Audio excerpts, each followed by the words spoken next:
Aceh Explore menampilkan halaqah dari Masjid Raya Baitur Rahman Banda Aceh. Subscribe, komen, like, dan share. Assalamualaikum warahmatullahi wabarakatuh. Alhamdulillahi rabbil alamin. Wassalatu wassalamu ala sayyidina Muhammad wa ala alihi wa sahbihi ajma'in, amma ba'd. Puji syukur kita panjatkan kehadirat Allah pencipta semesta alam. Selawat dan salam kepada junjungan kita Nabi besar Muhammad sallallahu alaihi wasallam beserta keluarga dan sahabat beliau sekalian. Hadirin wal hadirat, juga guru-guru kami yang hadir di subuh yang mulia ini. Ada tamu-tamu kita dari luar kota yang salat subuh di Masjid Raya Baitur Rahman, juga mustami radio-radio yang turut menyiarkan ceramah subuh di Masjid Raya Baitur Rahman. Pada kesempatan yang singkat ini, mari kita kembali melihat kepribadian junjungan kita Nabi besar Muhammad sallallahu alaihi wasallam. Hari ini tanggal 1 Rabiul Akhir. Artinya sudah masuk Maulid kedua, bulan kedua.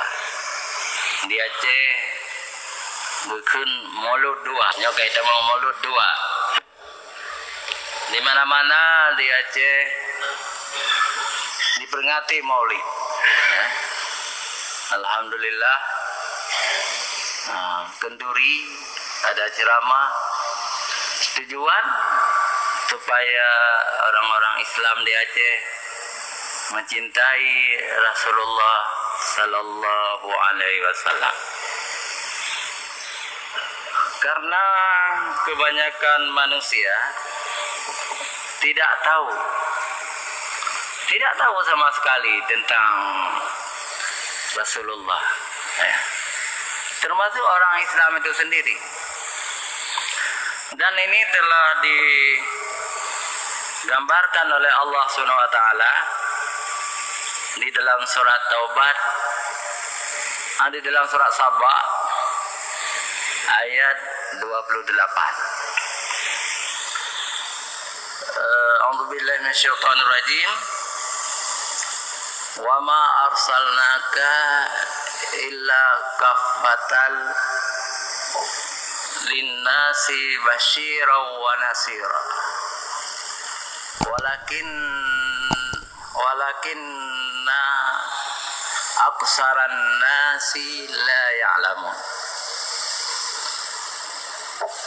Kamu tidak diutus, wahai Muhammad, kecuali untuk kafatan linnas, untuk seluruh manusia. Jadi Rasulullah itu untuk seluruh umat, untuk seluruh bangsa, diutus oleh Allah Subhanahu wa taala. Basyira wa nadhira.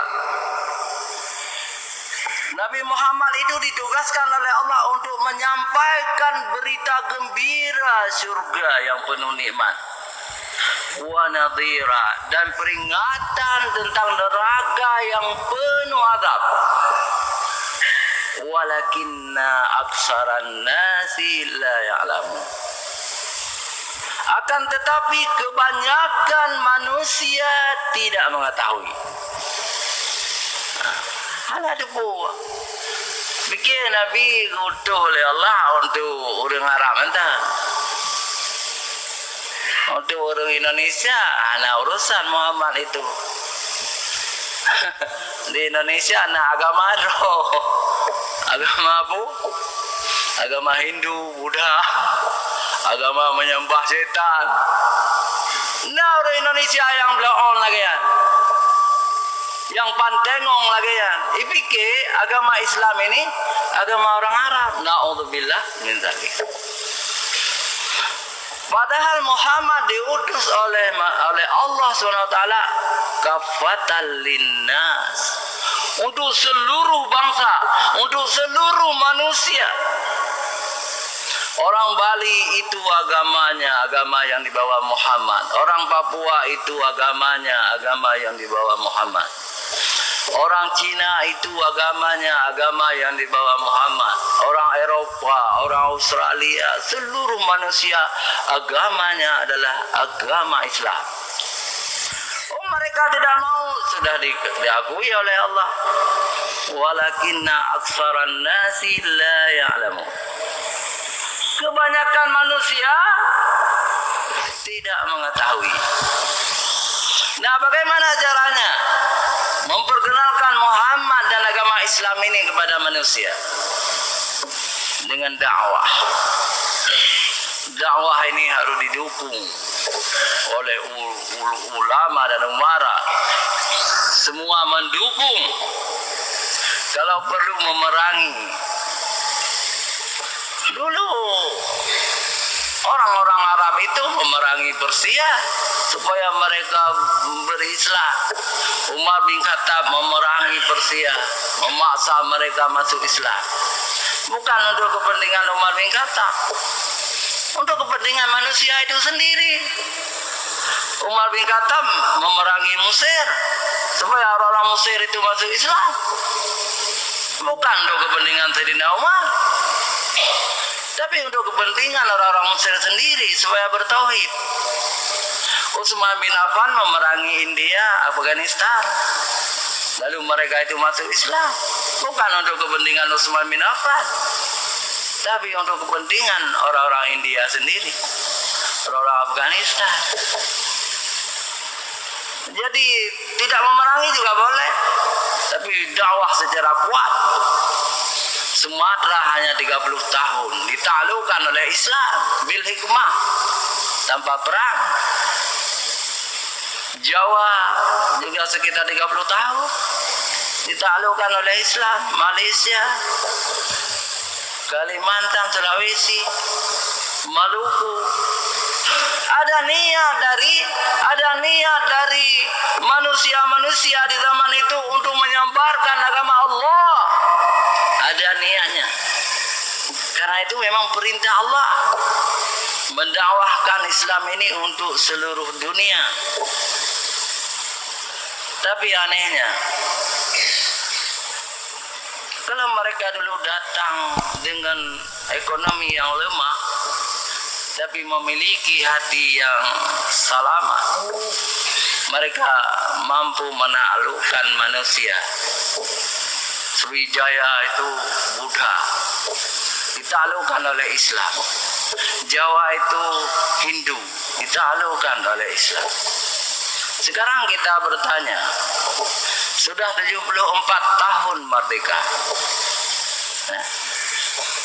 Orang Indonesia tidak mampu menyelamatkan Bali supaya mereka menjadi orang-orang bertauhid.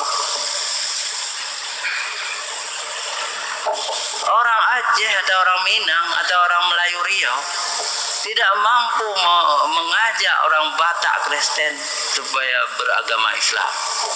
Karena agama Islam ini agama mereka yang hakikatnya. Berarti dakwah tidak berjalan. Dakwah kepada agama Islam ini tidak berjalan lagi. Karena kita terlalu toleransi. Lakum dinukum waliyadin. Bagimu agamamu dan bagiku agama. Itu diucapkan oleh Allah, diturunkan kepada Nabi setelah Nabi berdakwah kepada orang-orang musyrikin Quraisy. Mereka membangkang tidak mau masuk Islam, baru dikatakan lakum dinukum waliyadin. Nyo kalau kita dakwah di Bali, belum kita dakwah ke Papua, belum kita dakwah ke Batak Kristen, sudah lakum dinukum waliyadin. Itu tidak benar. Wajib berdakwah kepada orang-orang Batak, Karo yang belum Islam. Orang-orang Surabaya, Jawa Timur, NU wajib berdakwah kepada orang-orang Hindu Bali supaya mereka masuk Islam. Bukan memaksa, la ikraha fiddin. Tidak ada paksaan masuk agama Islam ini. Karena sudah jelas yang benar atau yang tidak benar. Nah, ini satu tugas kita. Satu tugas. Kemudian kita lihat populasi penduduk dunia. Sekarang disebut-sebut sudah 7 miliar. Oh, banyak sekali. Sudah 7 miliar manusia yang beragama Islam juga berkembang. Sudah mencapai 2 miliar. Ya. Sudah 2 miliar orang Islam sekarang ini. Tetapi 5 miliar lagi apa yang disebut oleh Quran. Al-Quran menyebutnya orang-orang non-Islam itu kafir. Mereka itu kafir semuanya. Walaupun jadi menteri kafir juga. Ya. Kalau tidak masuk Islam, oh saya ini kepala Dirut Utama Pertamina, kafir juga. Ya. Karena perbedaan antara kafir dengan Islam, apakah dia mengucap 2 kalimat syahadah, mengakui Allah itu esa, mengakui Muhammad itu Rasulnya, dia mengerjakan perintah-perintah Allah, salat, puasa, zakat, haji, itu baru disebut Muslim. Kalau tidak masuk Islam, walaupun dia menteri, kafir. Di dunia bolehlah dekat-dekat dengan istana, dekat-dekat dengan presiden. Hari akhirat kamu wahai kafir penghuni jahanam. Itu masalahnya. Penghuni jahanam kamu itu. Nah, ini tidak bisa dibantah, tidak bisa diselamatkan. Kalau kita mukmin, katakanlah mukmin yang durhaka, kita singgah dulu ke neraka. Nanti kalau sudah habis dosa, masuk surga juga. Tetapi yang paling baik adalah mukmin sejati. Mukmin yang tidak pernah durhaka kepada Allah, tidak berbuat dosa, tidak pernah masuk neraka. Itu yang kita cari. Itu yang kita cari. Untuk mencari mukmin sejati, mukmin yang tidak pernah masuk neraka, masuk Islam secara kafah, secara sempurna. Semua 24 jam dalam kehidupan kita itu beragama dengan agama Islam. Di masjid kita Islam. Nanti bekerja di kantor kita Islam. Pulang dari kantor kita Islam. Apa maknanya? Kita mengambil rezeki yang halal untuk kita makan, kita berikan kepada istri dan anak-anak kita. Hari ini ada rezeki, alhamdulillah. Tidak ada rezeki, kita sabar. Tidak mesti setiap hari ada rezeki. Kadang-kadang hari ini banyak rezeki kita, besok tidak ada, sabar. Jangan berpikir setiap hari saya harus ada rezeki. Mentang-mentang saya ini kan orang hebat, saya ini kan akhirnya karena tidak nampak rezeki, korupsi, kong kali kong, atau mencari sama orang-orang yang ingin masuk pegawai negeri. Memang peraturan tidak ada, kita bersih, ya. Sudah diinstruksikan oleh presiden tidak boleh korupsi, tapi ada saja yang disebut dengan apa itu, calo pegawai negeri, menipu orang-orang kampung. Saya dekat dengan gubernur, saya dekat dengan kepala dinas. Kalau anak bapak ingin lulus, sediakan uang sekian-sekian. Habis orang kampung ya pulau kebun ya pulau lemo, pulau tanah belang demi anak tercinta. Dan itu tidak untuk mereka itu. Tidak disetur ke atas. Untuk mereka itu, calo itu kalau belum berhenti mencari uang seperti itu, kalian juga selamat jalan ke jahanam. Cari rezeki lebih hina dari cara-cara perampok. Carilah rezeki yang halal, halalan thayyibah, halal lagi baik dalam bentuk cara cari rezeki. Alhamdulillah, orang-orang yang mencari rezeki secara halal, kita akan temukan mereka di masjid salat berjamaah, terutama subuh dan asar.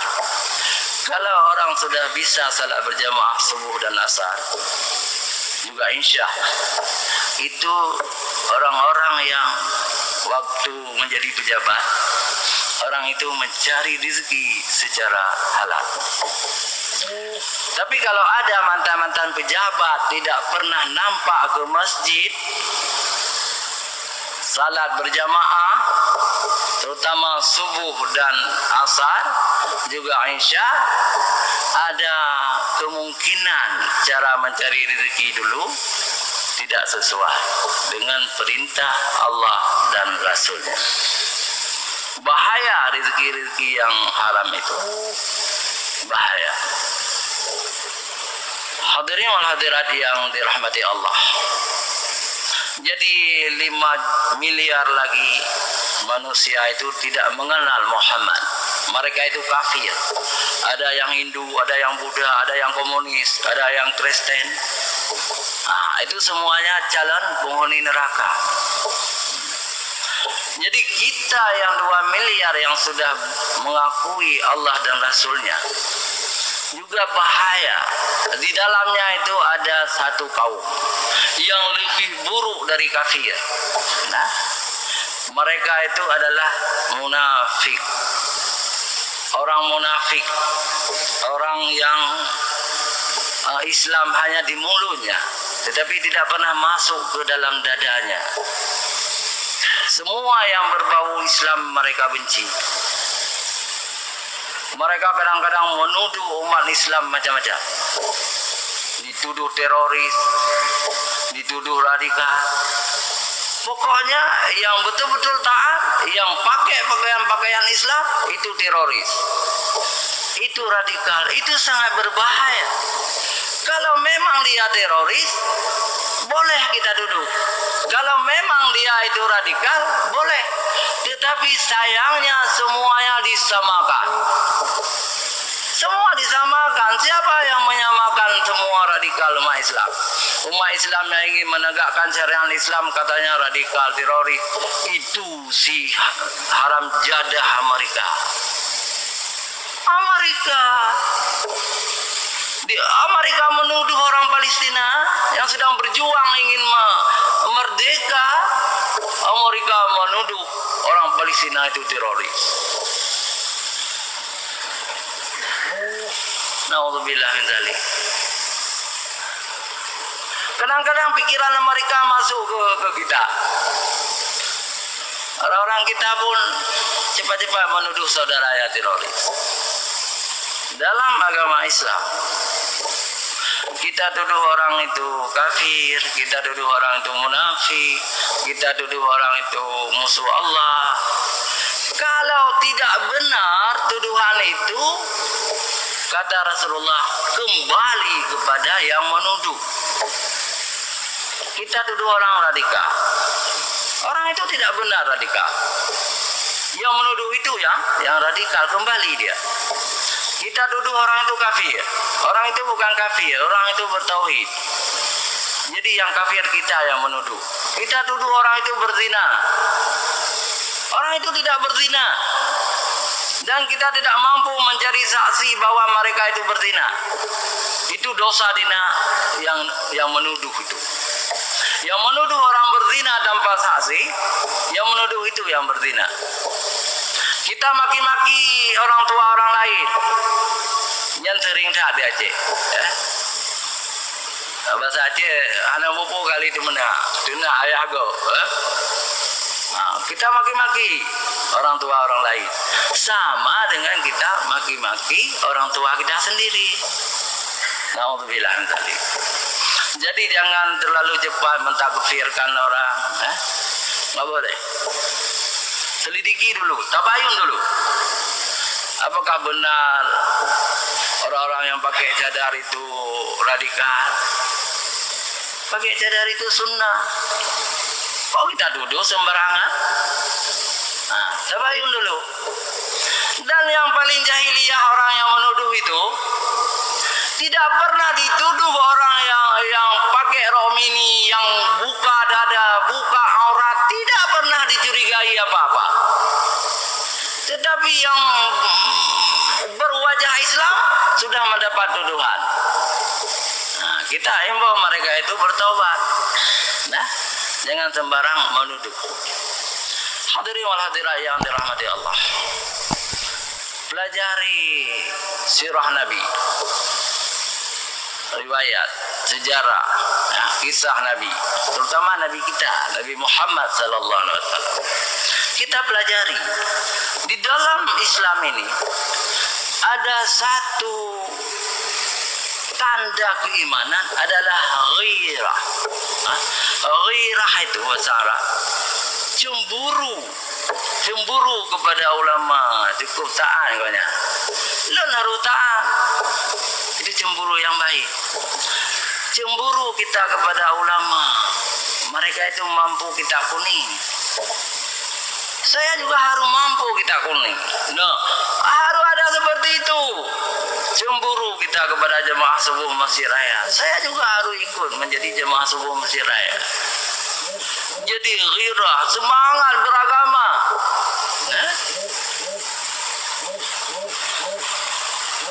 Kalau kita mencintai Nabi, kita harus seperti itu, cemburu. Cemburu bukan cemburu urusan istri, ya. Itu lain cerita. Tapi cemburu kepada nikmat-nikmat yang diberikan oleh Allah kepada seseorang.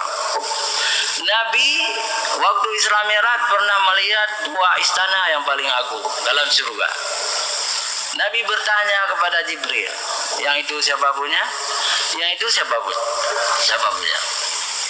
Jibril menyebutkan yang itu milik Khadijah Ummul Mukminin. Berarti Rasulullah juga itu sananya karena istrinya Khadijah. Yang itu milik Umar bin Khattab. Istana dalam surga. Nabi menyampaikan kepada Umar nanti, saya cemburu kepadamu Umar. Kenapa ya Rasulullah? Istanamu dalam surga itu sangat luar biasa. Harus ada cemburu seperti itu. Yang sangat salah dalam hidup ini, kita tidak pernah cemburu, malah membenci, malah menuduh. Apa itu? Dikir banyak kali, orang-orang itu berzikir. Kita curigai, kita hina orang itu. Padahal biarlah orang itu berzikir. Kadang-kadang dengan zikir mereka itu Allah menolak bala. Tetapi yang berzikir juga harus karena Allah. Mengucapkan kalimat-kalimat thayyibah itu karena Allah. Jangan berzikir karena wali kota misalnya. Ya, jangan karena gubernur. Karena Allah. Oh, wali kota memberi fasilitas di Meligonya, di Pendopo. Alhamdulillah. Masjid Raya memberi fasilitas. Alhamdulillah. Tapi zikir kita karena Allah, bukan karena manusia. Bukan karena kelompok supaya orang-orang Wahabi itu cemburu, marah sama kita zikir besar-besar. Itu jangan, supaya harus karena Allah. Enggak ada urusan dengan kelompok-kelompok lain. Kita berzikir menyebut Allah, itu majelis surga. Harus karena Allah semuanya. Jadi itu caranya. Karena Allah SWT. Jadi kata seorang penulis sejarah Rasulullah, beliau sedia menulis satu episode dari sejarah Rasulullah. Beliau salat dulu 2 rakaat di mana dalam Raudah di Masjid Nabawi. Beliau hanya butuhkan 1 tahun selesai bukunya. Nama kitabnya itu nama kitabnya Fiqhus Sirah. Ulama itu adalah Profesor Dr. Syekh Muhammad Al-Ghazali. Beliau alumni Fakultas Usuluddin Al-Azhar Kairo. Kemudian dikontrak oleh Arab Saudi menjadi guru besar di Ummul Qura. Bukan Ummul Qura, yang di Madinah, Universitas di Madinah. Ummul Qura kalau nggak salah di Mekah.